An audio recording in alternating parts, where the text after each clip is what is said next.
hand over to Detmer for this talk this evening. Thank you, Detmer. Woohoo! Woohoo! Thank you so much, Wine. I haven't even started and already need a sip of water. But yeah, thank you so much, Wine, and also a massive shout out, of course, to you and BJO for hosting this. I think it's really exciting that we're kind of able to have this platform and kind of have this way as well of exchanging the knowledge that we have within our community. As Owain said, I'm really excited about this talk and also kind of welcome a slightly more informal approach. I didn't have a PowerPoint. I, encourage you if you're able to put your camera on so it kind of feels like a conversation. And again, if there are certain questions that you have, do please feel free to raise your hand, whether physically or using the little thingamajigs on Zoom. And I especially encourage that as well because I might be saying things that make sense to me, but this is what I do on a day-to-day basis. And some of these things might actually not make sense. And so do please feel free to ask me questions and clarifications. That's obviously totally fine. I'm also going to be talking about some things that contain violence. I'm going to be talking about conflict and war and genocide. And so if some of these things, of course, hit close to you for whatever reason that may, if you need a moment, you need a moment, and that's totally fine. Do please take care of yourself. Also, for some people, they might not necessarily talk about these kind of topics often or on a day-to-day basis, which is also fine. I'm really excited that you're here to engage in this conversation. If there is something that maybe feels sensitive or controversial or unknown to you, you want to ask about it, I do encourage you, of course, to do so with respect and curiosity. I always welcome disagreement as long as we can engage in conversation around that disagreement. So yeah, I do welcome that. I was thinking before I kind of get into the talk, I would love to know just who is in the room. So I thought maybe we can just do a very quick round of your name, maybe where in London you live, and maybe in like one sentence, if possible, why you wanted to come to tonight's talk. I'd be very curious to hear who you have in the room. And maybe for sake of speed, I'll just go on how I see people on my screen. So of course, you've heard from me, you've heard from Aline. Marco, how about you?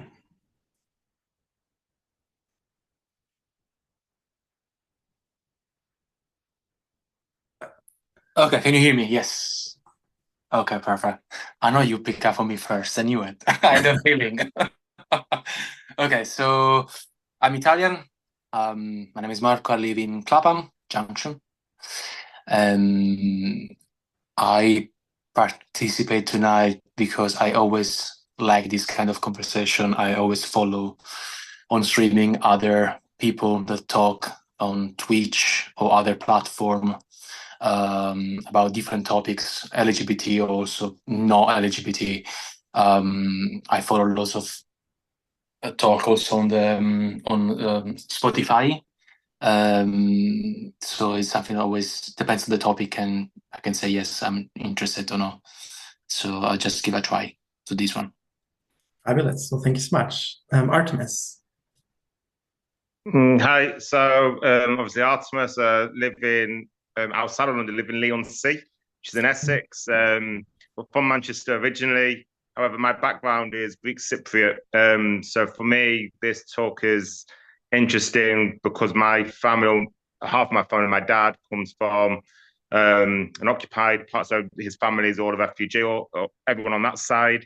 So I think having this conversation for me is just something that I'm really interested to hear about because I don't know, you grow up one being gay and not really coming out at a young age, and you probably, as I've been learning recently, generational trauma from war, right? To me, I think that's within there somewhere, and I see it across the family, not only on my dad's side but my mum's side as well. Although her homes weren't invaded, it's still, you see it, right? So I think this is an interesting conversation, how you've got the damage of war, but how we're semi-living in peace right now, but how that impacts us being gay as well. So yeah, looking forward to it. Fabulous. Thank you. Mohib, and I apologize for anyone's name that I butcher. Oh, hi. This is the very first time I'm joining this group, so fabulous. Hi. Thank you. I think for me is that I do work with a group of people that come from various backgrounds, and they're displaced. Majority of them are from displaced backgrounds for various reasons. So there is a group of people that basically do come from war-torn countries. So I'll be interested to learn more about it tonight. Amazing. Thank you. Ali. Hi, so my name is Ali. I live in Clapham North, and I'm originally Syrian, which shows a little bit of investment why I'm interested in the topic. And the other reason is that Mer himself, like I'm aware of his portfolio, and I was interested to see what he has to say. So here am I. Thank you so much. Russ.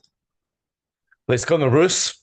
It's Rus, and also it's short for Ruslan. It's also short for the country where I'm coming from, Russia. Unfortunately, well, I live in London, East London, to be precise, in Wapping. The reason why I joined is essentially my mom, she's Russian, and especially when the war started with Ukraine 2 years ago, when people would ask me where you're from, I would sort of avoid saying Russia. And my father is from Azerbaijan, so I would say I'm from Azerbaijan.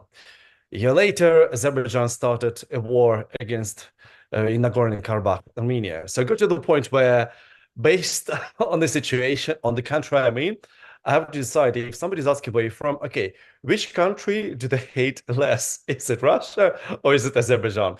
So unfortunately, I know I have lots of friends who are escaping the war right now. And I've got lots of Ukrainian friends. And I feel so blessed that I live in the city where I am, which is quite peaceful. But that's reason number one. Number two is why I joined this. I know how difficult to do these talks, and I definitely wanted to support you, Detmer. And curious about this talk as well. Very excited about this. Fabulous. Thank you. Justin. Hello, I'm Justin. I am American. I live in Bow, just south of Victoria Park. And I guess my interest in this topic was when I was in the States, I donated and received quite a lot of information from an organization called Rainbow Railroad, which helps LGBT people escape violence in their home countries.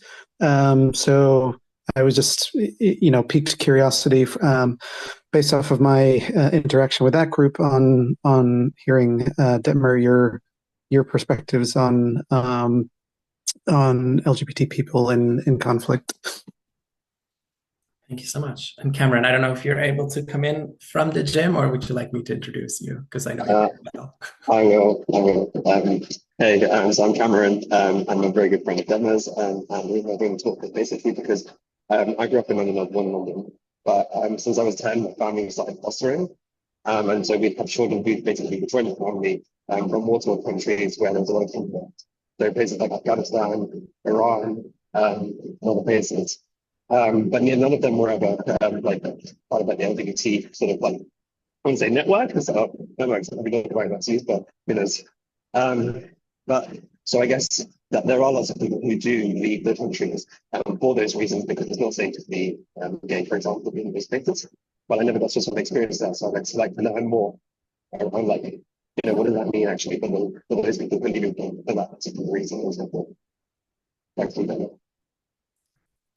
Fabulous. Well, what a wonderful cohort we have here. Thank you all so much for your time. I really, really do appreciate it. And as I said, I hope we can kind of be informal. I can definitely fill up the hour with the stuff I have prepared, but also if, we get sidetracked in conversation, I'm happy to kind of pivot based on what people also kind of want to focus on and hear about. Always, because as I said, I know many of you, some of you are new, you see me at other BGO events, and this is something I like talking about. This is what I do for a living. It's all I do. So we can talk about it more if you'd like. That's totally fine as well. And I also have some resources I'll share in the chat as well, including a Spotify podcast that I produce. So there's more information if you are interested in any of this. So I'll just dive into it now. And first, I will take us to 1920s Berlin. Bijou took many of the gays here in London to see Cabaret, as well as many of you might be familiar with the story. But what we saw, particularly in 1920s Berlin, was a time of an explosion of exploration and change and different things. And a big part of that was after World War I, people craved life. And as well, kind of new wealth emerged, and people moved to cities at unprecedented rates, and the whole kind of geography of Europe changed. And a big part what happened was that in these cities, with known hubs being Berlin and Paris and Budapest and London, people started really exploring their gender, sometimes falling in love with those of the same gender, and sometimes wanting to change their gender altogether. And so in the 20s, we see figures like Magnus Hirschfeld, who's a gay Jewish German scientist and doctor, who creates one of the first kind of what we would now call an LGBTQI plus rights organization called the Scientific Humanitarian Committee. And it even spread to 20 different countries at the time. He also opened an institute that focused on providing gender-affirming surgeries to those who wanted it. Maybe you've seen The Danish Girl, which is a dramatization of that very first surgery. And in 1929, there was actually supposed to be a vote in the German Reichstag to decriminalize homosexuality. However, that vote was postponed because those who know their history well, in 1929, there was a stock market crash. And this entire kind of new world came to a shrieking standstill. What happened was skyrocketing inflation, poverty, and many more people were very much economically insecure. What happened was that a new political movement was able to cast blame on communities to deflect from why some of these things were happening, and blamed these communities as being at fault for this. That was the Nazi Party. And one of those communities, of course, that they blamed were LGBTQI plus people, or at least that's what we call our community now. In 1933, after Nazis gained more and more power, the Institute for Sexual Wissenschaft, which was the institute created by Magnus Hirschfeld, was burned down. 20,000 different books around queer communities were burned, and this is actually the very first Nazi book burning. Between 1934 and 1935, over 8,000 men suspected of being gay were arrested.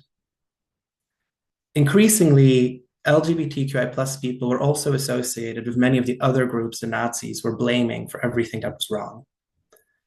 Communists, political dissidents, Jews, Hirschfeld himself, of course, as both gay and Jewish, disabled people, as being gay and being trans were seen as disabilities. This escalated and continued to escalate until, of course, World War II and the atrocities that happened during it. 85,000 people were murdered in concentration camps for the sole reason that they were suspected of being queer in one way or another. Likely this number is higher, as many people who are sent to concentration camps for their sexual orientation or gender identity would pick other identities because of the intense ostracization that happened in concentration camps. So there's examples of gay Jews or gay communists who would pick the communist or Jewish identity to be able to hide their sexual orientation because of the additional struggles they would face in these places. And of course, explicit here, right, is that I want to make sure it was not just queer people who were targeted. It was Jews, it was communists, Roma, Sinti, disabled folk, Black people, dissidents. But it was this really big part of it that was anti-queer. And it's not an easy story, but it is an important one. And unfortunately, up until actually very, very recently, one that was barely ever told. In most countries, after World War II ended, being gay was still illegal for decades. A lot of these rights that we now have are relatively recent, and even a lot of the stories that came from there are still not really being told. There's only now about 3 to 4 different monuments towards the queer and gay victims of World War II. And this is not unique. There are really many stories of LGBTQI plus communities during war that we really don't often hear about. And what I really want to talk about today is the wider roles that LGBTQI plus people face before, during, and after war.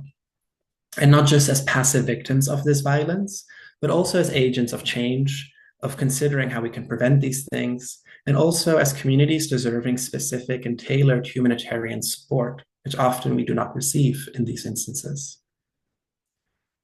I want to pay particular tribute to a scholar who's named Jess Gifkins. She studies the responsibility to protect, which is a weird kind of vague legal principle that came out of the early 2000s, particularly following the atrocities of Yugoslavia and Rwanda. And this principle said, okay, states are sovereign, right?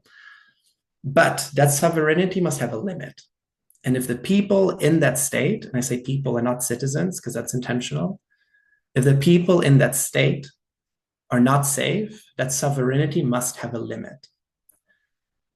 And this was the first time this was kind of articulated. There's never been a limit to sovereignty for states before. States can do whatever they want. And here they said, no, actually, you cannot. And so Jeff Gifkin studied this principle, and through her personal life, her partner coming out as trans, making Jess Gifkin suddenly lesbian, and that changing everything in her life, realized, wait, where are the queers? I've been studying this for decades, and no one is talking about gay people. And suddenly I am one. Where am I? And so she came to the organization I worked for. An organization I worked for before focused on the prevention of genocide and other mass atrocity crimes, which is a word I will explain a little bit more later. And so together with her, we created this first queering atrocity prevention program, where just thinking about, okay, when we want to prevent these things, what does it mean to consider queer people? And that's where I co-authored the reports Owain mentioned in my intro, and I will drop links to those in the chat as well, in case if you're interested in reading more, if you're not tired of me talking about it. And so that's kind of where this talk comes from. It's really understanding the lead up to conflict, what happens during it, and that kind of after part. So that's kind of what I'll be focusing on, with the majority of the talk kind of thinking about where do queer people fall into how conflicts occur. And so, yeah, just to reiterate, again, parts of this talk may be hard for whatever reason may be, whatever lived experience that may be. Of course, we went around the room and there's some personal stories here. So again, if you need to take care of yourself, please do so. And also this talk can be technical and jargony, and I try to make sure I stop and explain every term, like responsibility to protect. And I'm also happy to go a lot more into that framework and dismantle it and talk about it if people want. But yeah, do please feel free to ask questions. The only kind of definitions I want to give before I kind of go further in are, right, LGBTQI+, of course, it's our community. Generally, I will try to say that, or queer. I kind of use those two interchangeably. If specific parts of our community are impacted differently, I will try to say that, right? Like thinking about how gay men or trans women might be targeted in different ways. So we'll try to say that specifically. And the other thing I would say, of course, in the talk, we kind of talk about war and peace, because I think those are often the kind of words we hear in the media. But generally, rather than war, I use conflict and mass atrocity crimes. And mass atrocity crimes is it's a non-legal word. It's a bit of a catch-all phrase for big violent crimes. So it includes genocide. It includes crimes against humanity. It includes war crimes, which are the 3 crimes recognized by the International Criminal Court, which of course has been in the news recently. But it also includes ethnic cleansing, which is not a legally recognized crime. And I also think it's important to use something like mass atrocity crimes because it's not a legal word. And I say this very intentionally because our communities are not recognized under any of these crimes. Technically, in international law, our communities cannot experience these crimes because the laws that codify it don't name us. And that is something I, of course, through this work, challenge and critique. The Genocide Convention only recognizes race, ethnicity, and religion as grounds for genocide. And again, happy to talk more about how that kind of came to be and how the creator of the word genocide, Raphael Lemkin, actually opposed that. And probably would actually agree with a lot of what I'd be saying, but it's also putting ideas into people who are no longer alive, and it's always a bit tricky. So yeah, I will go through these 3 stages. I'm not seeing any questions yet, but I guess I said do raise them if they are appearing. So in the lead up to conflict, I think first what is really important is understanding what actually is conflict. It is related to power. It's often between those who have it and those who are trying to get a hold of it. And what often happens in that dynamic is that different parties will try to present themselves as protectors or saviors and things like this. And then that is often a role that is created to justify change. Really good question. And we can talk about that. I will get to that because that's a really good question. I like that, Artemis.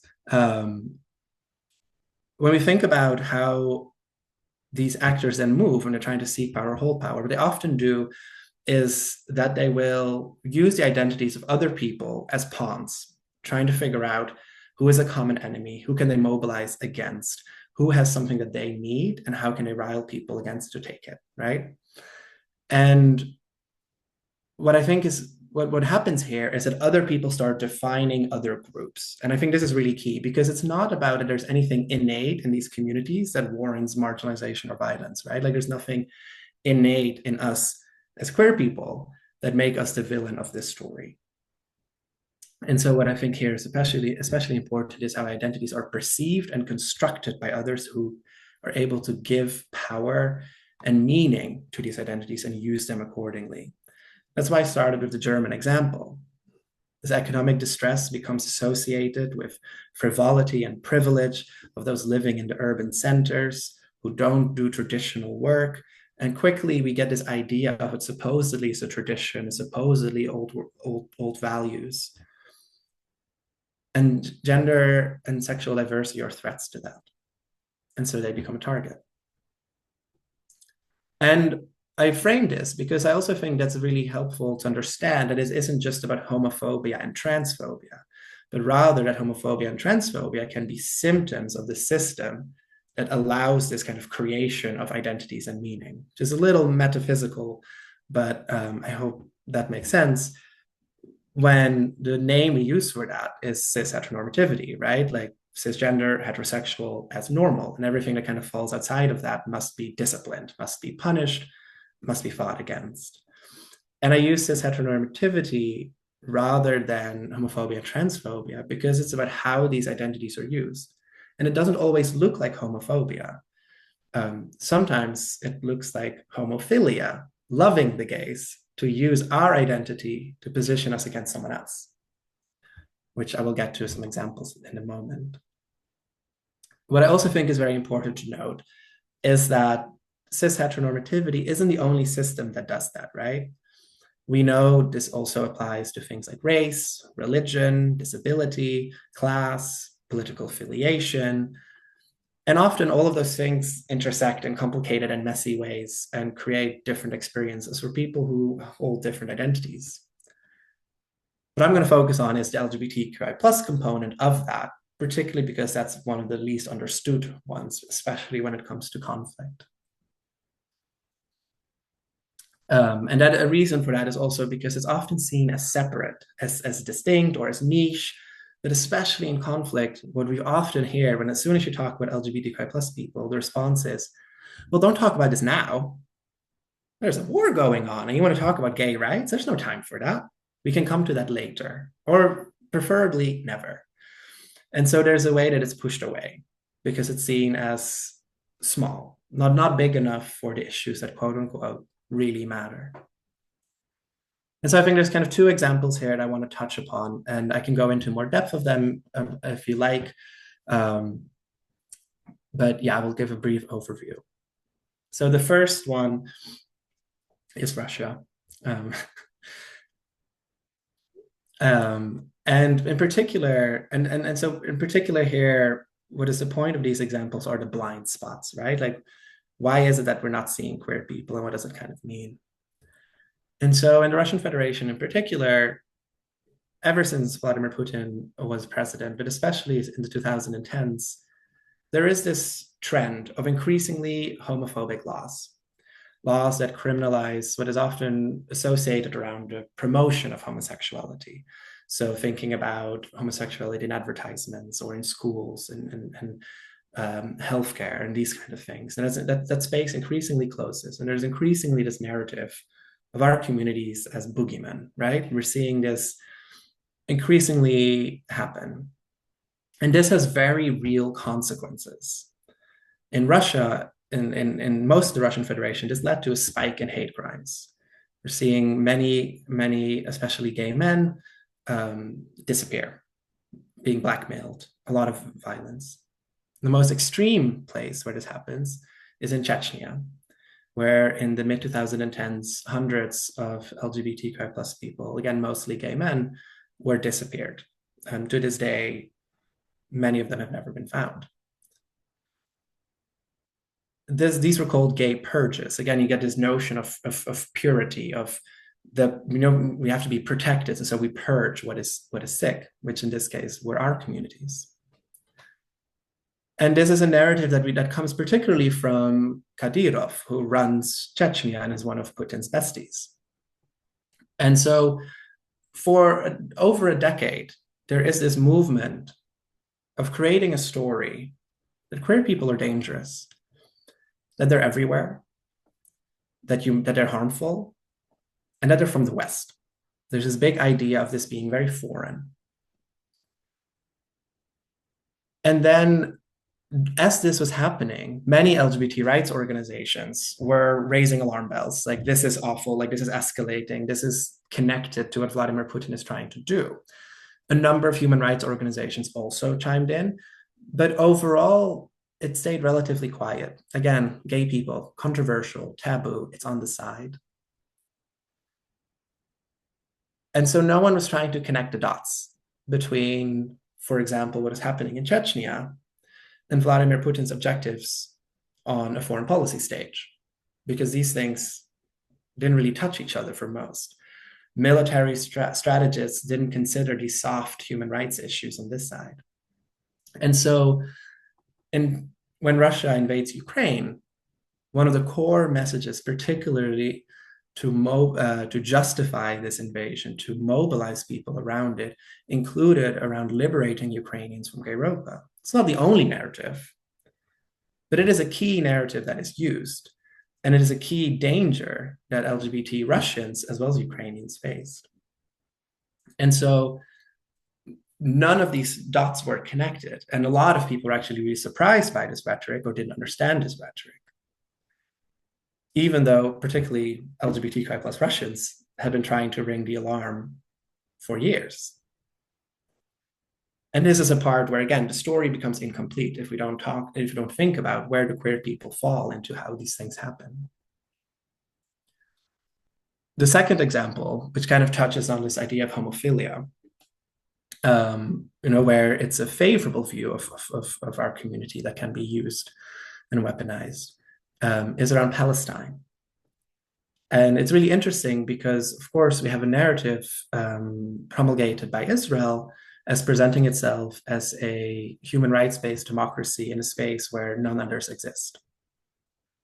This is at the same time happening during a time when, of course, what the International Court of Justice refers to as a plausible risk of genocide. And so there's a tension there, right? There's a tension between a human rights-centered democracy and pursuing mass atrocity crimes. And what is really interesting is that there's a particular mobilization of love for our community that is used in public discourse around it. So this is not an accident, right? Israel claims this progressive space as a pro-human rights democracy, and in particular as a gay-friendly one. Many of us may have been, or know many who have been, to Tel Aviv as this gay-friendly Mecca. Maybe Mecca is a bit of an uncomfortable choice of words right there. As I said it, I was like, maybe that's not, anyway. And this is actually a really intentional, well-funded global campaign to present Tel Aviv as this incredibly progressive, gay-friendly haven. And this is really tricky because then that is used to pressure progressive movements, not just queer individuals, but progressive movements, to condone and support whatever Israel is doing out of the name of protecting us. This, of course, is complicated. There's a clear documented history, for example, of Israel blackmailing LGBTQI plus Palestinians to spy for them. And either they spy for the Israeli state or they're outed to their communities. And so this kind of rhetoric, as I said, has kind of become now this pressure point of trying to convince people to support Israel because Israel is gay friendly and Palestine is not. And while homophobia does exist very much so in Palestine, it also exists in Israel. What is fundamentally dangerous here is, again, someone else is defining our identities and where we must stand and what we supposedly must feel. We become a pawn. And in particular, what I think is important to point out here is that, yes, homophobia exists in Palestine, but does that itself warrant a genocide against the Palestinian people? And if so, where do we draw that line? We have rising hate crimes in the UK. Should we be invaded?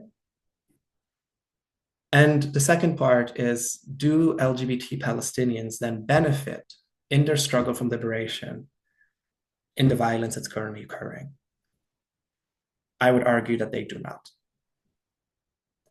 And so what I think is the lesson here with both Russia and Israel is a particular instrumentalization or weaponization of who our communities are.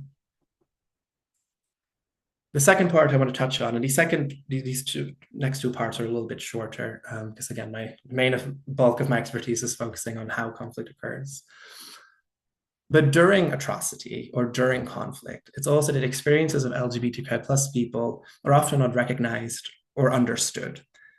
As mentioned before, it's often seen as not important, or we'll get to that later, or tangential. And what this often means is three different things. So one, how people perpetrating conflict and violence, how they operate as lost. And what I think is a really important thing, but that often we don't really see in either movies or in the news, is that often we talk about these things as like, oh, they're so terrible. And they are, but they're also intentional. They're not an accident. The people who do these things have a logic behind them. And when we don't think about the full story, we don't get to see the full logic. And what I think is really important, I've had this conversation with many people, understanding the logic is not justifying it. Understanding the logic is understanding why it's happening and hopefully therefore allowing us to prevent it, is the hope, which is the hardest part of my job. It also means that LGBTQI plus needs are not being met. And here in particular, I kind of want to illustrate that with the example of Afghanistan, which is a country where I also focus a lot of my work on. And as the Taliban took over in 2022, again, there was so much in their strategy that was really focusing on being anti-Western and particularly singling out LGBTQI plus people, as well as many other communities.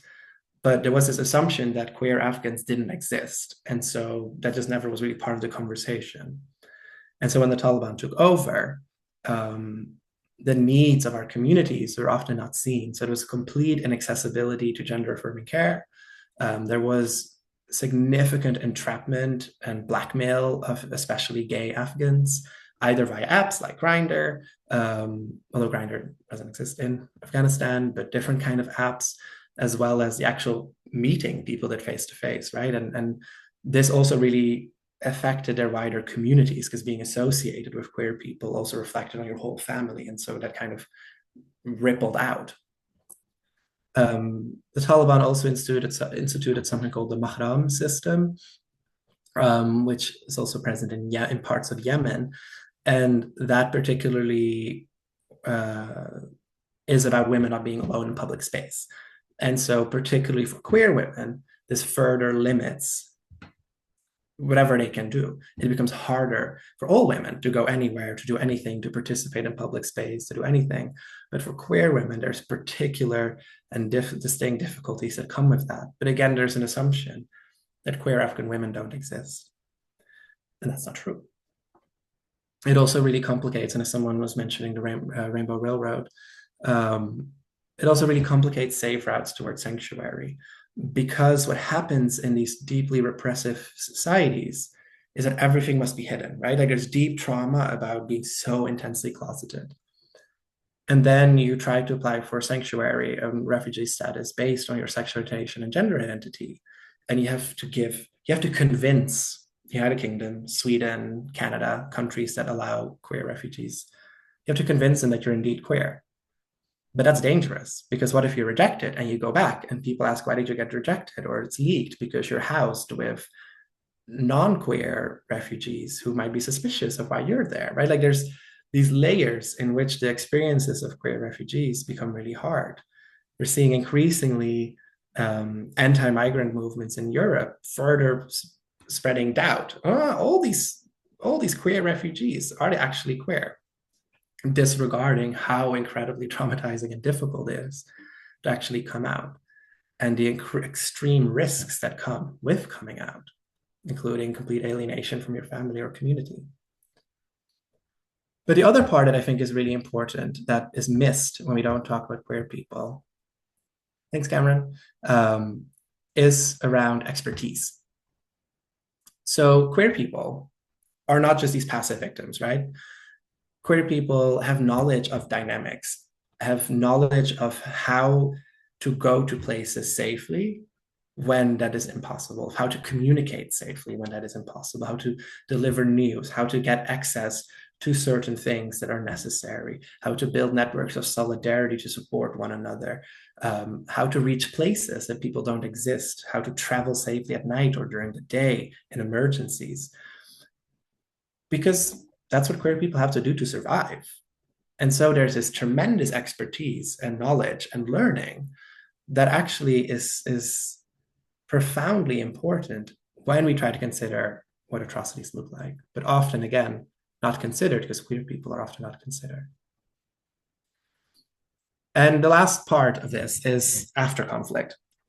And here, this is kind of actually what my current job focuses mostly on, is when conflict ends, right? There is often negotiation, or trying to end a conflict, you have a negotiation, a peace process, or a ceasefire negotiation. And so often these are just between what in my sector we call, quote unquote, the men with the guns. They're very exclusive processes. And in my current job, I focus on trying to make them more inclusive and have countries support more inclusive peace processes. And this is important because what we see when peace processes are becoming more inclusive, they're more likely to tackle the root causes of injustices that led to conflict. And this is very important already at the ceasefire stage, because this makes conflicts first less likely to reoccur, because it's often the marginalized people that have a way higher vested interest in not having more war, right? If you're an armed group trying to gain power, you might have an interest in keep going. But if you're queer people getting murdered, you'd like to stop, please. And so it's actually research that shows when peace processes are inclusive, they can last 10 to 15 years longer than peace processes that aren't. So it's, again, where do you place the priority? And just a super quick example on that is Colombia. After decades of conflict between the FARC, which is a paramilitary group, and the government, there was a peace agreement. And originally that peace agreement did not include any marginalized communities. Again, it was just men with guns.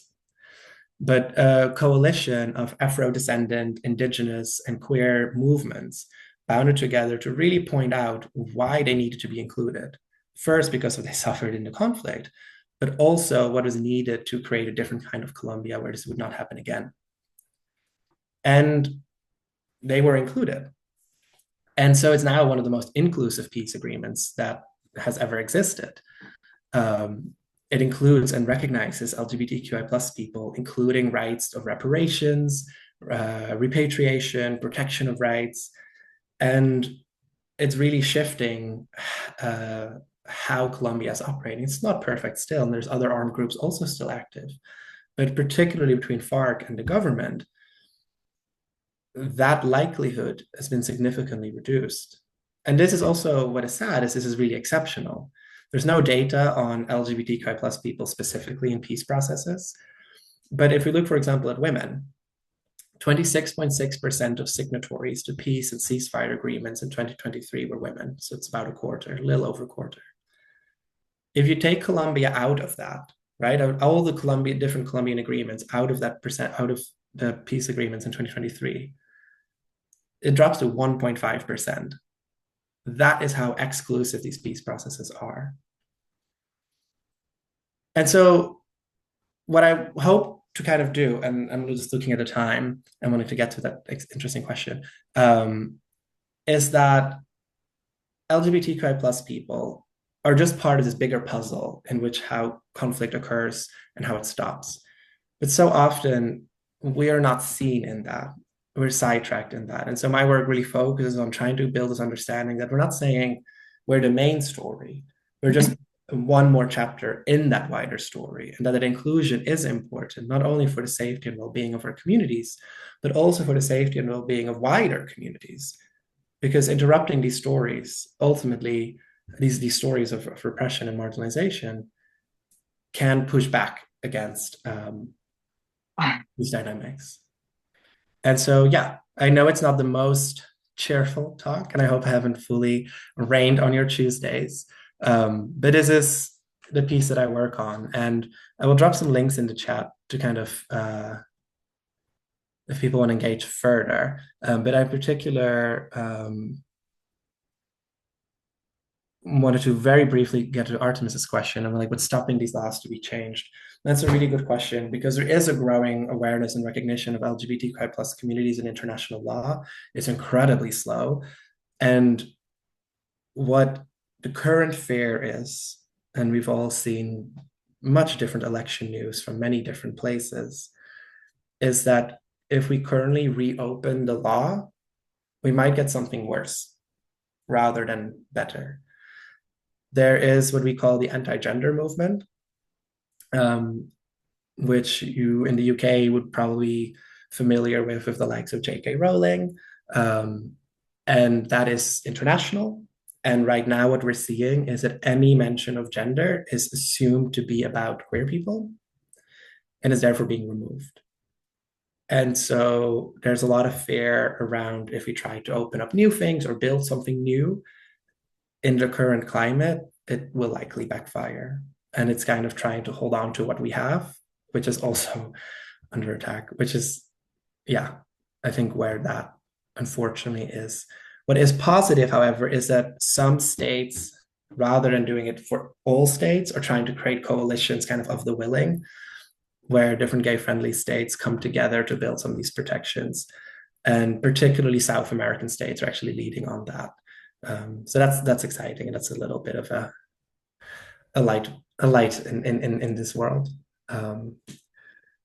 Yeah, I will drop some links in the chat, but if people have questions or comments, please let me know.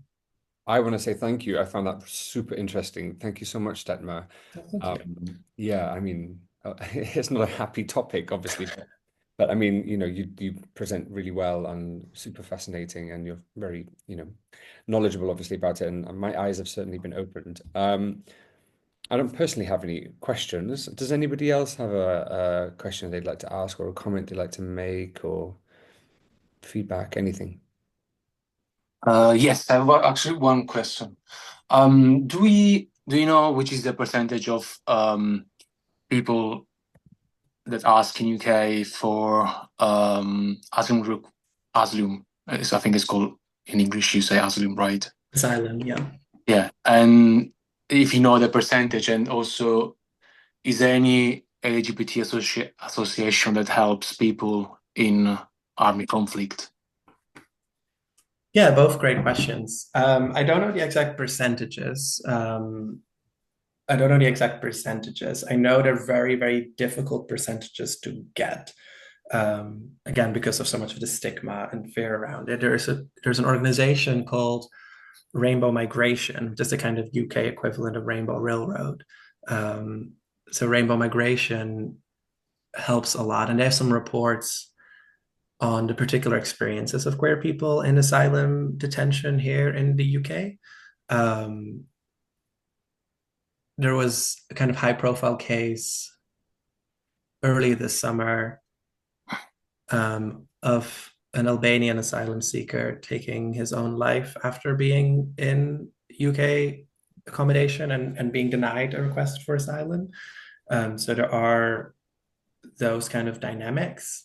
A big part that is also difficult to kind of assess this now is, of course, the election has kind of changed a lot of things, not all things, but some things, and particularly under, and this is, I have noticed in the work I did, particularly around Afghanistan, there was a particular culture of encouraged disbelief in the Home Office under the previous government around LGBTQ plus asylum claims.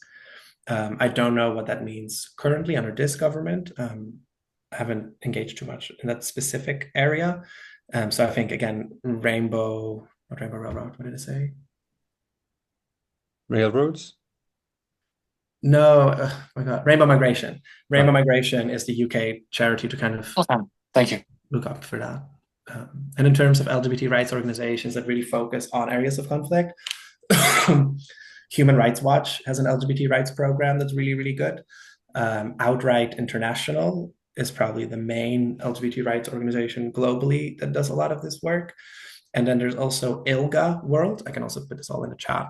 ILGA World is the international association of basically all LGBT rights organizations in the world, and they operate in a lot of conflict contexts as well.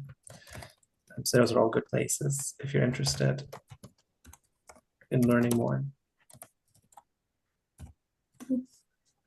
Thank you. Also, if you're happy, I mean, I can't see any reason why we needn't upload it. It was up to you. But what I normally do is I include links as well. So it'll be like the main video and then the links underneath. So I'll include all of these there. Fabulous. Any other questions? So yeah, the links are the 2 reports that I helped write with other fabulous, amazing people. And then the Spotify link is to the podcast that I helped produce. And this is a conversation between myself and an amazing activist from Colombia who has worked on getting queer people in the peace process, a fabulous scholar from Northern Ireland, and who else did we interview? Someone who works for Outright International and brings that kind of international law component into it. Yeah, lots of other feminist recommendations below. Fabulous.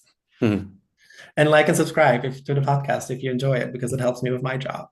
Like and subscribe. You've got to say like and subscribe. Like and subscribe. Like and subscribe. I can't even say it. Well, if nobody has any other questions, Justin, Ali, are you okay? Mohib, you good? Yeah. Rus, of course, sorry, and Artemis.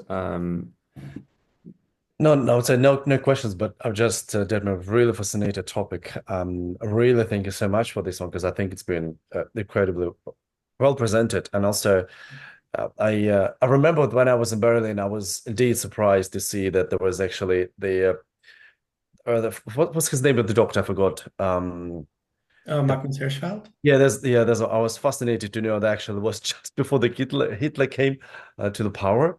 And you also sort of answered my question I had, because currently we see this sort of wave of, I don't know, sort of like rage against Vogue being as a sort of a people sort of comment against that, or like, oh, this Boots advert, lots of hate around the Boots, and I thought where it might lead into, and you said essentially we're going to be happy if we're going to keep at least what we have, rather than. So that's also unfortunate sort of sad times we live in. Yeah, and the second paper that talks about Europe kind of addresses some of that, and absolutely, and also another reason why I kind of want to have this talk, because sometimes things can feel like a far away thing, right? This is something that happens over there. But then, of course, we saw already how international this crowd is, how international London is. For many of us, this is not far away. This is right here every day. And also, these developments mean it might not be, some of these things might not be complete faraway fantasies. And I think it's important to sometimes be aware of that also. Thank you so much, Detmer. Brilliant talk. I think a round of applause for Detmer. Thank you. A muted round of applause, but a deafening round of applause. Thank you so much. And thanks, guys, for being here. And, if you did like it and you found it really interesting and you want to tell people about it, it will be on the Big Gay Out platform. And if, you're telling non-BGO members about it, tell them to join, God damn it. And there's a free trial month if they want to join. But in all seriousness, I am thinking of creating a YouTube channel at some point where maybe these will go, but they're not there at the moment. No worries, Ruth. See you soon. And that's the end of tonight's talk anyway. So have a wonderful rest of your evening and week, and hope to see you at an event live soon. We've got the walk on the 7th, which I highly recommend. And then the pantomime on the 12th, which I hope you've all got tickets for because that's going to be lots and lots of fun. And then climbing on the 15th. And we're doing Winter Wonderland. These are also all going to pop up in the next few days. There's a few more events coming, about 4 or 5, maybe even 6 events coming. So we'll hopefully all meet in person soon. But thanks to Detmer in particular, and thank you all for being here. And I'll see you all soon. Bye. Thanks all. Bye. Bye-bye.